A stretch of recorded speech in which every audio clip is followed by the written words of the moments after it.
தேவனுடைய பிரசன்னத்திலிருந்து அருமையாய் ஆசீர்வதிக்கப்பட்ட தேவனுடைய பிள்ளைகளை இன்றைக்கு இந்த செய்திக்குள்ளாக வாழ்த்தி வரவேற்பது pastor Daniel Raj, pastor Sheela Daniel, pastor Christy Olivia.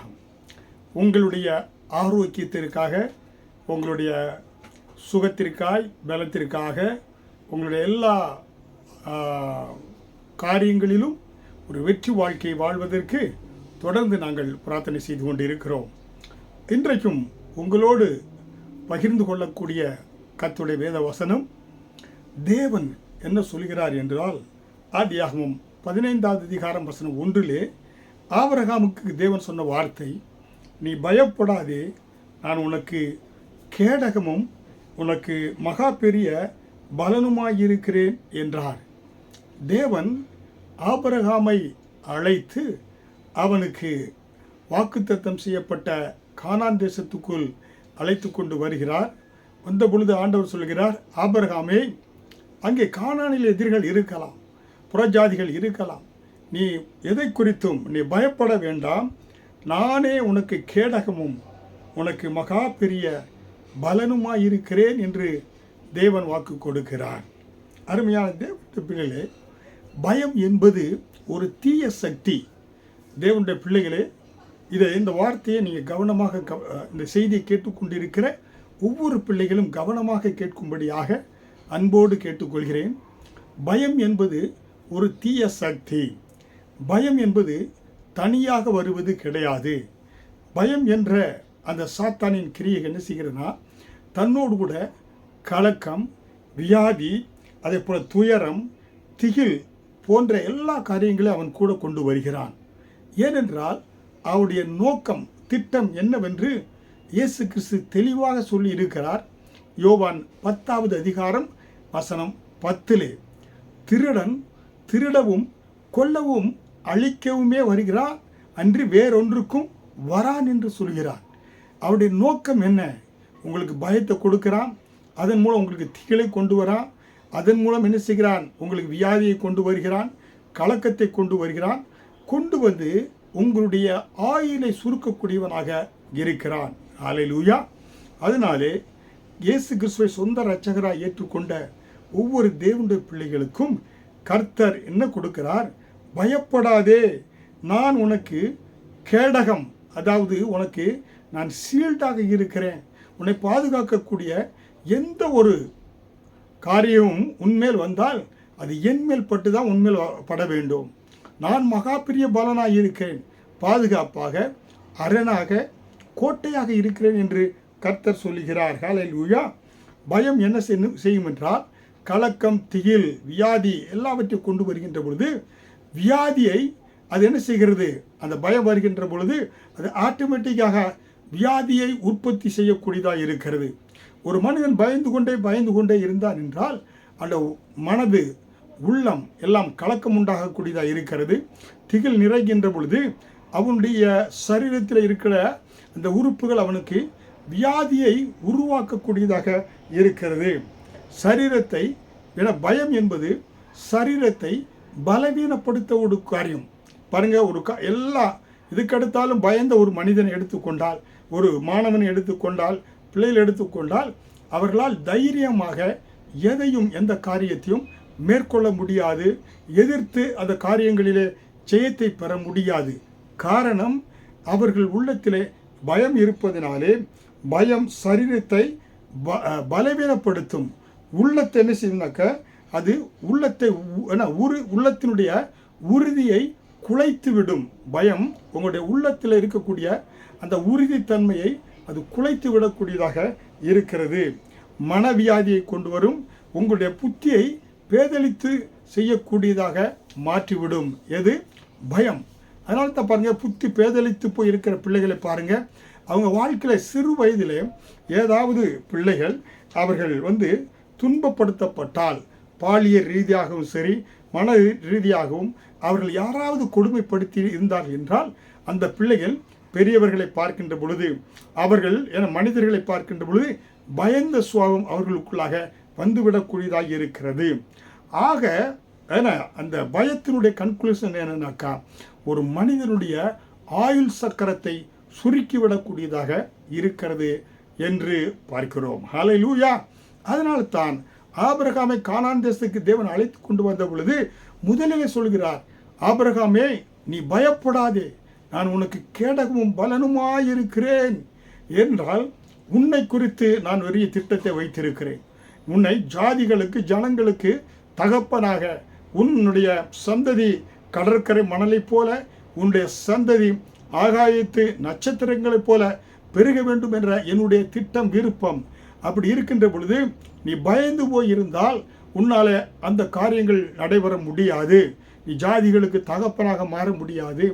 அதனால தான் நான் உனக்கு, நீ பயப்படாதே, உனக்கு நான் அந்நியப்படுகிறேன், உனக்கு கேடகமும் பலனுமாயிருக்கிறேன் என்று ஆபிரகாமை தைரியப்படுத்தினவர். இன்றைக்கும் செய்தியை கேட்டுக்கொண்டிருக்கிற ஒவ்வொரு தேவனுடைய பிள்ளைகளையும் கர்த்தர் தைரியப்படுத்தக்கூடியவராக இருக்கிறார்.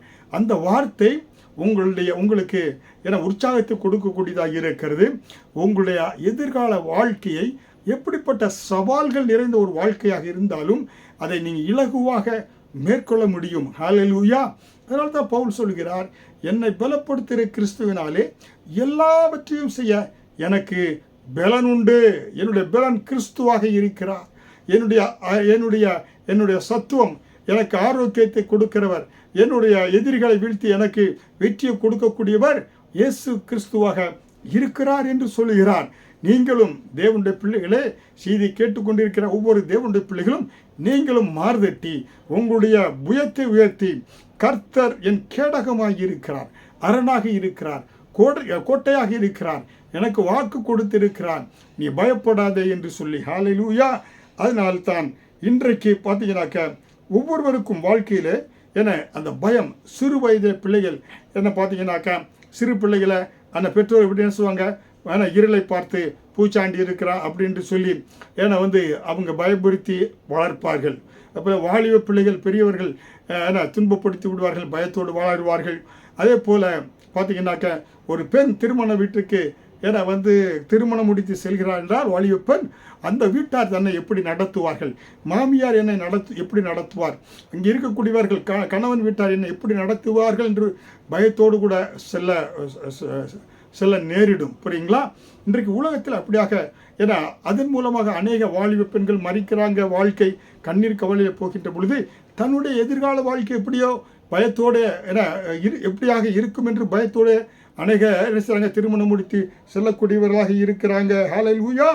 அப்போ ஒவ்வொருவரை குறித்தும் படித்தவர்கள் படித்து முடித்தவுடனே தன்னுடைய எதிர்காலம் நன்றாக வேலை கிடைக்குமா, எதிர்காலத்தை குறித்து வாலிபர்களுக்கு அந்த எதிர்காலத்தை குறித்த பயம் மனதை வாட்டக்கூடியதாக இருக்கிறது. அதே போல் திருமணம் முடித்தவர்களுக்கு திருமணம் முடித்து நமக்கு சந்ததி உருவாகுமா, சந்ததி உருவானால் அந்த பிள்ளைகளை எப்படி வளர்ப்பது, அவர்களுக்கு நம்ம நன்றாக படிப்பை கொடுக்க வேண்டும், சொந்த வீடு வாங்க வேண்டும், மற்றவர்களைப் போல நாம் கார் வாங்க வேண்டும், சமுதாயத்தில் நல்ல உயர்ந்த நிலையில் இருக்க வேண்டும், அதற்காக எப்படி சம்பாதிப்பது, எப்படி வாழ்க்கையை அமைத்துக் கொள்வது என்ற ஒரு பயங்கள் இருக்கலாம். இல்லை திடீரென்று வேலை ரிட்ரெஜ்மெண்ட் வேலைக்குறைவு ஏற்படுகின்ற பொழுது குடும்பத்தை எப்படி நடத்துவது, வாங்கிய வீட்டினுடைய கடனை எப்படி அடைப்பது, பிள்ளைகளை எப்படி படிக்க வைப்பது என்ற கூடிய அந்த மனதில் ஒரு பயம் உருவாகி அவர்கள் உள்ளத்தை கலங்கடிக்க செய்யலாம். அதே போல் வயதானவர்கள் தன் முதிர் வயதிலே தன்னுடைய பிள்ளைகள் தன்னை கவனிக்காமல் சென்று விடுவார்களோ, நான் மற்றவர்களுக்கு பாரமாய் மாறிவிடுவேனோ என்ற உள்ளத்திலே ஒரு பயம், கலக்கம் உள்ளத்திலே வரலாம். ஹல்லேலூயா.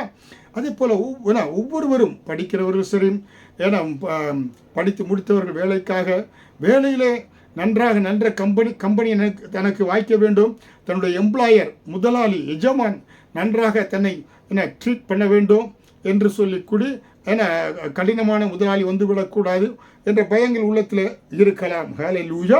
அதே போல் பார்த்தீங்கன்னாக்க இந்த அரசியல்வாதிகள்னாலே நமக்கு கடுமையான சட்டங்களை கொண்டு வந்து நம்மளை கஷ்டத்துக்குள்ளே கொண்டு போய் விடுவார்களோ, பாரத்தை போட்டு விடுவார்களோ என்று சொல்லி பயம் மக்களுக்குள்ளாக வரலாம். சில அரசியல்வாதிகள் கிறிஸ்தவர்களுக்கு விரோதமாய் வரக்கூடியவர்கள் கிறிஸ்தவர்கள் சுவிசேஷம் பரவுவதற்கு, சபைகளை ஸ்தாபிப்பதற்கு, ஆராதனை நடத்துவதற்கு தடங்களாக வந்து விடுவார்களோ என்ற பயங்கள் உள்ளத்தில் வரலாம். ஹல்லேலூயா. அதே போல தேசங்களை எடுத்துக்கொண்டால் இன்றைக்கு உலகத்தில் எல்லா தேசங்களிலும் அநேக தேசங்கள் ஒரு தேசத்துக்கு விரோதமாய் ஒரு தேசம் எழும்புகிறது. யுத்தங்களுடைய செய்திகளை கேட்கிறோம். யுத்தங்களிலே அவர்கள் அநேக ராக்கெட்டுகளை வீசுகிறார்கள். அணுகுண்டை பயன்படுத்துவதற்கு கூட அஞ்சுவதற்கு அவங்க தயங்காக இருக்கிறாங்க. ஏன்னா இப்படிப்பட்ட சூழ்நிலையிலே தேசங்களிலே மனிதர்கள் அநேக பொதுமக்கள் மரிக்கிறார்கள். அநேக தேசங்களிலே பேரிழப்புகள் உண்டாகிறது. இப்படியாக எதிர்காலத்து குறித்து அமைதியின்மை குறித்து நினைக்கின்ற பொழுது பயம் உண்டாகிறது. அணு விஞ்ஞானிகள் அணு ஆயுதங்களை உற்பத்தி செய்து கொண்டே இருக்கிறாங்க. மனித அழிவுக்குள்ளாக நடத்தி கொண்டு இருக்கிறாங்க. அதை குறித்து நமக்கு பயம் மனிதருக்குள்ள வருகிறது. அதனாலே ஒவ்வொரு மனிதனும் காலையில் எழுந்த முதல் மாலை வரை அவங்க உள்ளத்தில் ஏதாவது ஒரு பயம். ஏன்னா விமான பயணம் செய்கிறாங்க. இந்த விமான பயணம் நம்ம பத்திரமாக கொண்டு போய் சேர்க்குமா என்கிற பயம் உள்ளத்தில் வரக்கூடியதாக இருக்கிறது. அதே போல் ட்ரெயின் பயணம், பஸ் பயணம், இப்படியாக ஒவ்வொருவருக்கும் என மக்கள் ஒவ்வொரு நாளும் அவர்கள் எதிர்கொள்ளக்கூடிய காரியங்களிலே பயம் அவர்களை தொற்றிக்கொள்ளக்கூடியதாக இருக்கிறது.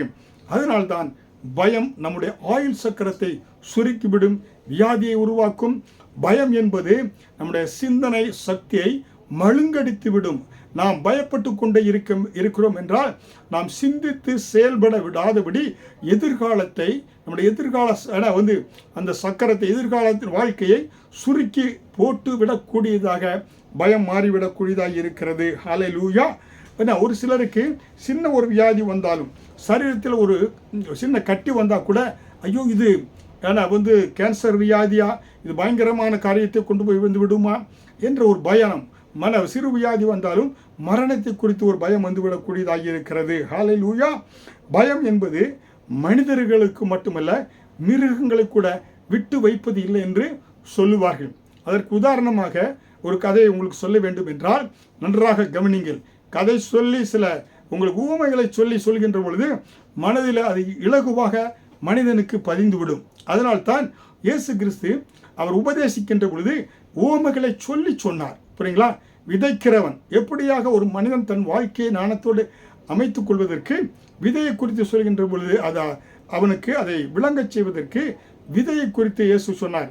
விதை எப்படியாக அது வழியருகே போடப்படக்கூடியதாக இருக்கிறது, முற்கள் நிறைந்த இடத்துல போடப்படக்கூடியதாக இருக்கிறது, பாறைகள் நிறைந்த இடத்துல போடக்கூடியதாக இருக்கிறது, நல்ல நிலத்தில் விதைத அந்த விதையாக இருக்கிறது என்று சொல்லி ஒரு மனிதனுடைய உள்ளத்தில் எதை விதைக்கிறானோ அது நல்லதை விதைத்தால் நல்ல கனிகளை கொடுக்கும், கெட்டதை விளைத்தால் கெட்ட கனிகளை கொடுப்பான் என்பதற்கு ஊமையாக சொன்னார்.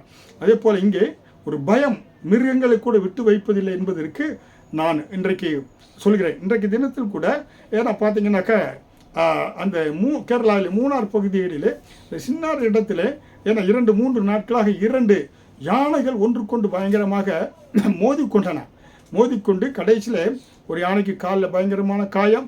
இன்றைக்கு அந்த யானை அப்படியே படுத்த படுக்கையாக கிடந்து மரித்து போய் விட்டது. பார்த்தீங்கன்னாக்கா ஒரு மிருகத்தை குறித்து இன்னொரு மிருகம் பயந்து சண்டை போடக்கூடியதாக இருக்கிறது. மிருகங்கள் கூட அந்த பயம் விட்டு வைப்பது கிடையாது. அதுக்கு ஊமையாக ஒரு எலி பாருங்க, ஒரு எலியை ரொம்ப பயந்துதான்.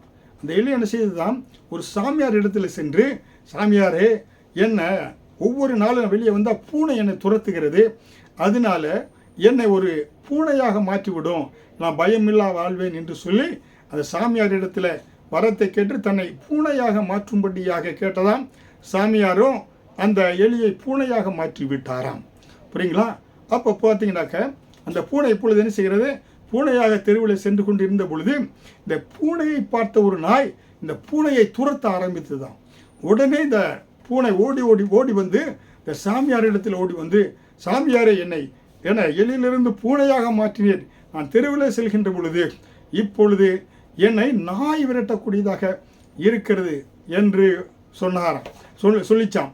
அதனால என்னை நாயாக மாற்றிவிடும் என்று கேட்டதாம். உடனே சாமியாரும் அந்த நாயை எப்படியாக மாற்றினார், அந்த எலியை அந்த பூனையை நாயாக மாற்றினார். இப்போ நாய் என்ன செய்து அப்படியாக தெருவில் திரிந்து ஒரு நாள் இந்த நாய் காற்றிற்குள்ளாக சென்றது.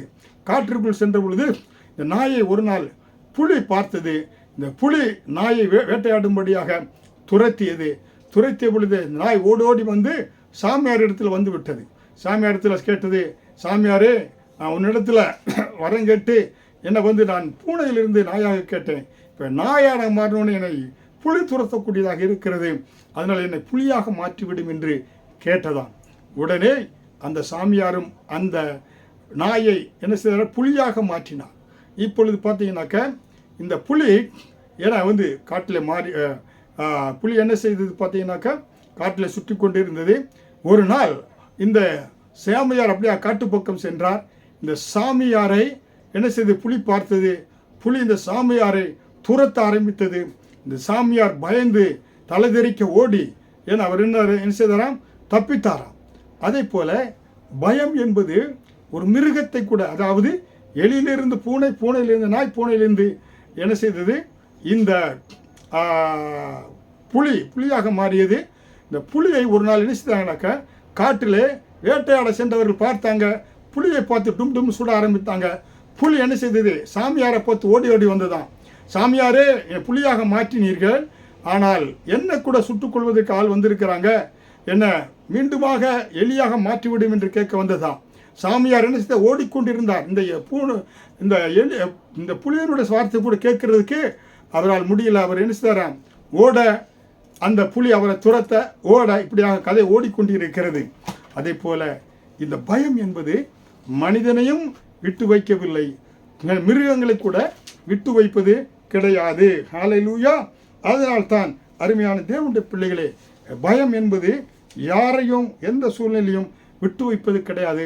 அரசனையும் விடுவது கிடையாது, பயம் ஆண்டியையும் விடுவது கிடையாது. ஹல்லேலூயா. உங்களுக்கு தெரியும், ரஷ்யாவை ஆண்ட, கம்யூனிசத்தை ஆண்ட சர்வாதிகாரி ஸ்டாலின் என்பவர், அவருக்கு யார் மீது நம்பிக்கை கிடையாது. ஏன்னா அவர் ஆண்ட பொழுது அவருடைய இராணுவ வீரர்கள் மற்ற யார் மீது அவருக்கு நம்பிக்கை இல்லாதனாலே யாராவது தன்னை கொன்று விடுவார்கள் பயந்து தன்னுடைய அரண்மனையில் பேலஸில் நினைச்சாரு ஒரு 8 படுக்கை அறைகளை செய்து வைத்திருப்பாராம்.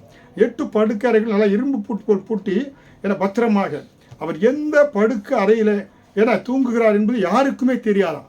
என தன்னை யாராவது இரவிலே என சுட்டு கொண்டு விடுவார்கள் என்று பயந்து அப்படிப்பட்ட சர்வாதிகாரியாக இருந்த அவர் அந்த கட்டிலுக்கு அடியில் என்ன செய்து வைத்திருப்பாராம், சுரங்கப்பாதை செஞ்சு வைத்திருப்பாராம்.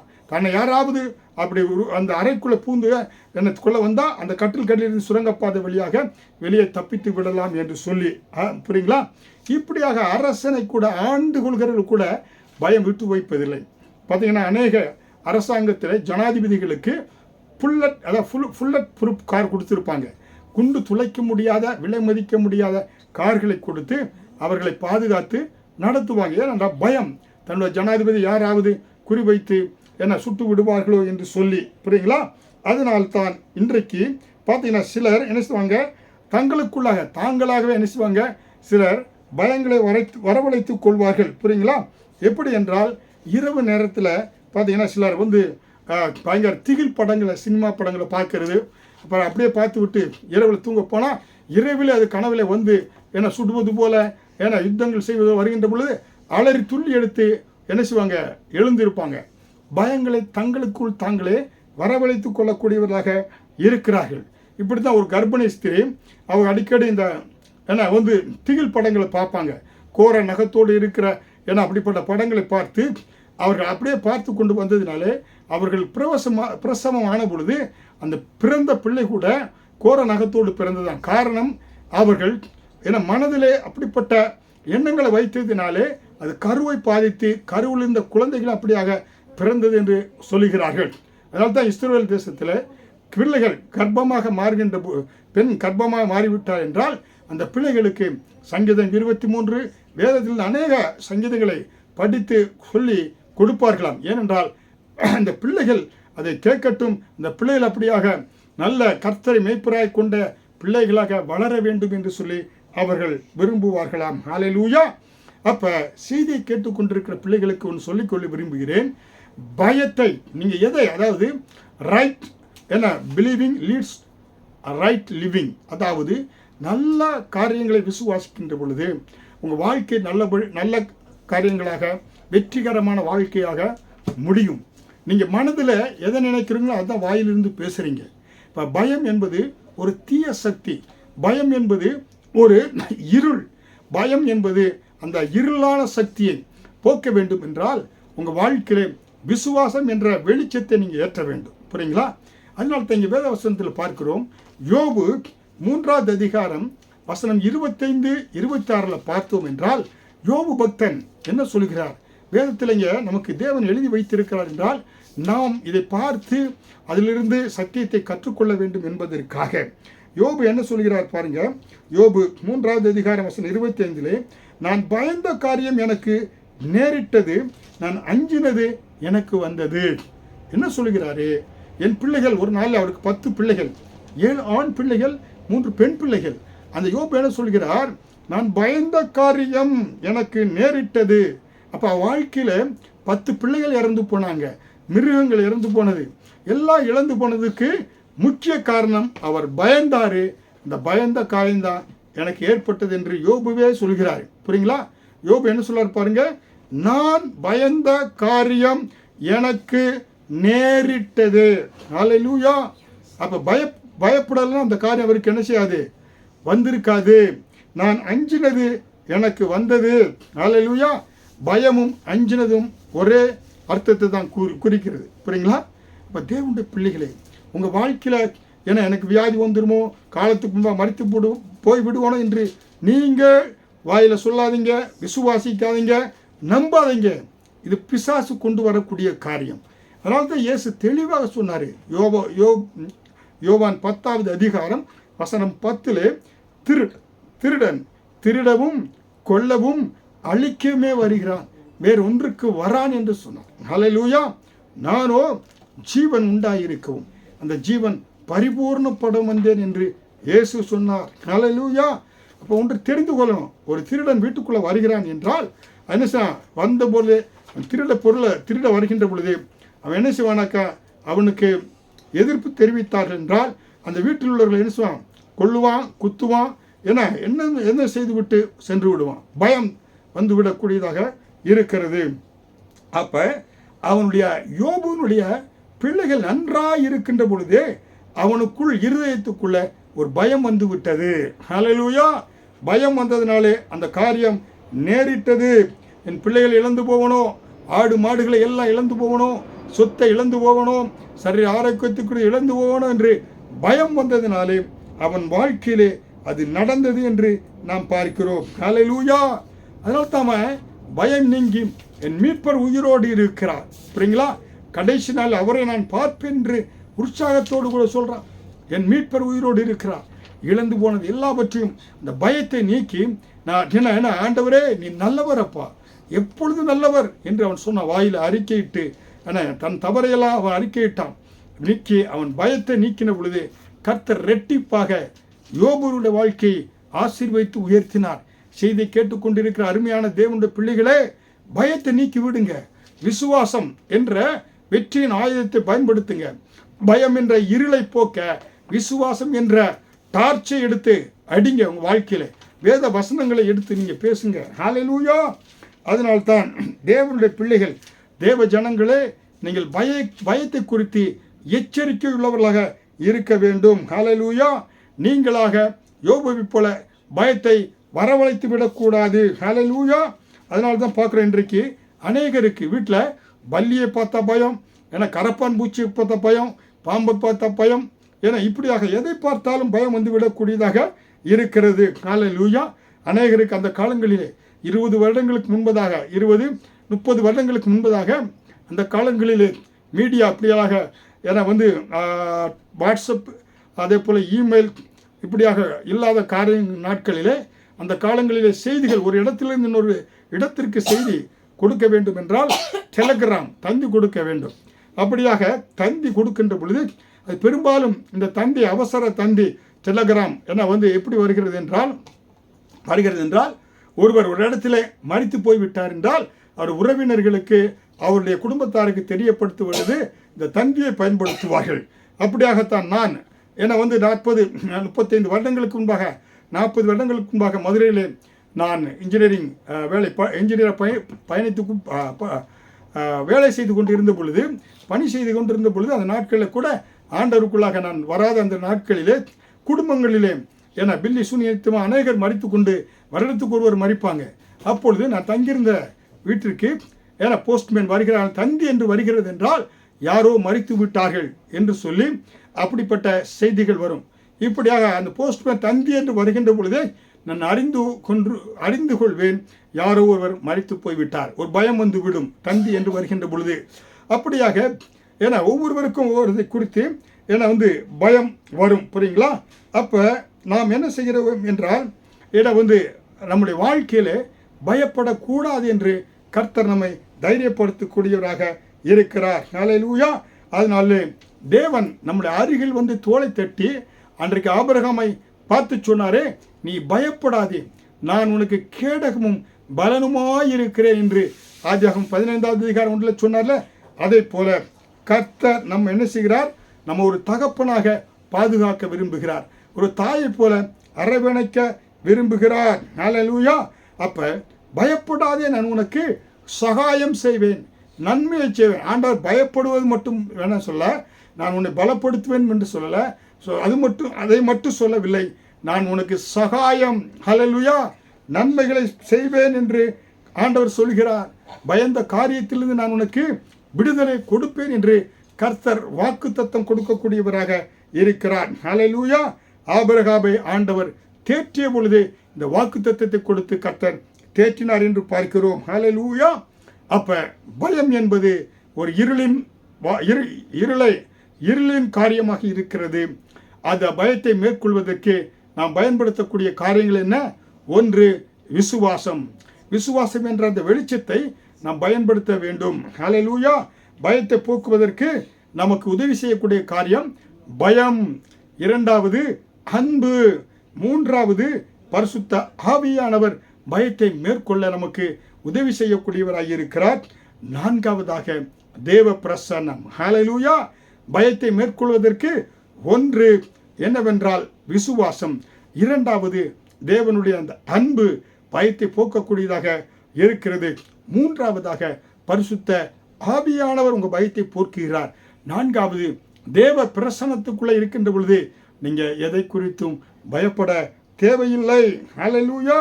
அதனால்தான் கர்த்தர் என்ன செய்கிறார்னாக்க, கர்த்தரை நாம் விசுவாசிக்கின்ற பொழுது நம்முடைய விசுவாசம் என்ன செய்கிறது? என நம்ம பயத்தை நீக்கி நம்மை வெற்றிக்குள்ளாக நடத்தக்கூடியதாக இருக்கிறது. ஹல்லேலூயா. இருளும் வெளிச்சமும் ஒன்றாக இருக்க முடியாது. அதே போல பயமும் விசுவாசமும் ஒன்றாக இருக்க முடியாது. பயத்தை போக்க வேண்டும் என்றால் விசுவாசத்தை நீங்கள் பெற்றுக்கொள்ள வேண்டும். விசுவாசம் என்பது ஒரு பாசிட்டிவ் ஃபோர்ஸ், அதாவது ஒரு ஆக்ககரமான சக்தி, புரியுங்களா? அதுதான் உங்கள் வாழ்க்கையிலே அஸ்திவாரமாக இருக்க வேண்டும். இந்த பாசிட்டிவ் ஃபோர்ஸ், அதாவது ஃபெய்த், விசுவாசம், புரியுங்களா? அப்போ நம்முடைய வாழ்க்கையிலே ஏன்னா நமக்கு என்ன செய்ய வேண்டும் என்றால் அந்த நெகட்டிவ் ஃபோர்ஸ், இருளை நீக்க வேண்டும் என்றால் பாசிட்டிவ் ஃபோர்ஸ், விசுவாசத்தை நாம் பயன்படுத்த வேண்டும். அதனால் தான் வசனம் சொல்கிறது, லூக்கா 8வது அதிகாரம் 50வது வசனத்திலே, பின்ன வேத புத்தகத்திலே தமிழ் புத்தகத்தை வைத்திருந்தீர்கள் என்றால் 92வது பக்கத்தில் லூக்கா 8வது அதிகாரம் வசனம் 50 பயப்படாதே, விசுவாசம் உள்ளவனாய் இரு என்ற வார்த்தை வேதத்தில் திரும்ப திரும்ப திரும்ப வருகிறது. ஹல்லேலூயா. அப்போ பயத்தை விரட்ட கர்த்தர் கொடுக்கக்கூடிய ஒரு சக்தி என்னவென்றால் விசுவாசத்தை ஊட்டுகிறார். ஹல்லேலூயா. பார்த்தீங்களா, விசுவாசத்தோடு நீங்கள் ஜெபிக்க வேண்டும், விசுவாசத்தை நீங்கள் பயன்படுத்த வேண்டும். கர்த்தர் என்னோடு இருக்கிறார், என்னை பலப்படுத்துகிற கிறிஸ்துவினாலே எல்லாவற்றையும் செய்ய பலனுண்டு. ஹல்லேலூயா. அதனால தான் ஆண்டவர் சொன்னார், அற்ப விசுவாசிகளே ஏன் பயப்பட்டீர்கள் என்று இயேசு கிறிஸ்து சொன்னார். விசுவாசம் குறைகின்ற பொழுது அவர்களை பார்த்து ஆண்டவர் என்ன சொல்கிறாரு? அற்ப விசுவாசிகளே. ஹல்லேலூயா. அதனால்தான் அவர்கள் அந்த பிரச்சனை அவர்களால் வெல்ல முடியலை, பிசாசை வெல்ல முடியல. அற்ப விசுவாசிகளே என்று, ஏன்னா உங்கள் விசுவாசம் குறைவுபட்டதுனால தான் நீங்கள் பிசாசுகளை மேற்கொள்ள முடியல, விரட்ட முடியவில்லை என்று சொல்கிறார். ஹல்லேலூயா. அப்போ பயத்தின் மேலே ஜெயத்தை பெற வேண்டும் என்றால் விசுவாசத்தை நீங்கள் பயன்படுத்த வேண்டும். ஹல்லேலூயா. தாவீதுக்கு எதிராக கோலியாத் வந்த பொழுது அவர் என்ன செய்து, உம்மாலே நான் ஒரு மதிலை தாண்டுவேன், உம்மாலே ஒரு ஒரு சேனைக்குள் பாய்வேன் என்று சொன்னார். கர்த்தராலே ஒரு மதிலை தாண்டுவேன், ஒரு சேனைக்குள்ளே பாய்வேன் என்று தாவீதினாலே சொல்ல முடிந்தது விசுவாச வார்த்தை. ஹல்லேலூயா. அருமையான தேவனுடைய பிள்ளைகளே, இன்றைக்கு ஏன்னா இந்த பயத்தை மேற்கொள்வதற்கு குறித்து உங்களுக்கு அதை மேற்கொள்வதற்கு பயன்படுத்தக்கூடிய ஆயுதம் விசுவாசம், அன்பு, பரிசுத்த ஆவி, தேவ பிரசன்னம் என்று சொன்னேன். அதை விரிவாக விளக்குவதற்கு நேரம் போதாததினாலே விசுவாசத்தை பயன்படுத்துங்க. தேவனுக்கு சித்தமாக இருந்தால் தொடர்ந்து இந்த செய்தியை உங்களோடு பகிர்ந்து கொள்ள விரும்புகிறேன். செய்தியை கேட்ட ஒவ்வொரு தேவனுடைய பிள்ளைகளுக்காக பிரார்த்திக்கிறேன். ஆண்டவர் இயேசுவை இரட்சகராக ஏற்றுக்கொள்ளாத ஒவ்வொருவரும் இந்த வேளையில் தன்னுடைய பாவங்களை வாயினால் அறிக்கையிட்டு இயேசுவை சொந்த இரட்சகராக ஏற்றுக்கொண்டு அவருடைய பிள்ளையாய் மாறுகின்ற பொழுது எல்லா பயத்துக்கும் நீங்களாக்கி நீர் கொடுக்கிற அந்த வாக்கு தத்தம், நீ பயப்படாதே உனக்கு கேடகும் பலனுமாயிருக்கிற என்று ஆபிரகாம் சொன்னீரே, அந்த ஆசீர்வாதத்தை நீங்கள் கொடுத்து இந்த பிள்ளைகளை இந்த வாரம் முழுவதும் கண்ணின் கண்மணி போல வியாதிகளுக்கு, விபத்துக்கு, மரணத்திற்கெல்லாம் பாதுகாத்து இவர்களையும் குடும்பங்களையும் பாதுகாத்து நடத்தும்படியாக ஜெபிக்கிறேன். எல்லா காரியங்களிலும் வெற்றி உண்டாகட்டும், ஜெயம் உண்டாகட்டும். தொடர்ந்து ஆசீர்வதியும். இயேசுவின் மூலம் ஜெபிக்கிறேன் ஜீவனுள்ள நல்ல பிதாவே. ஆமீன். ஆமீன்.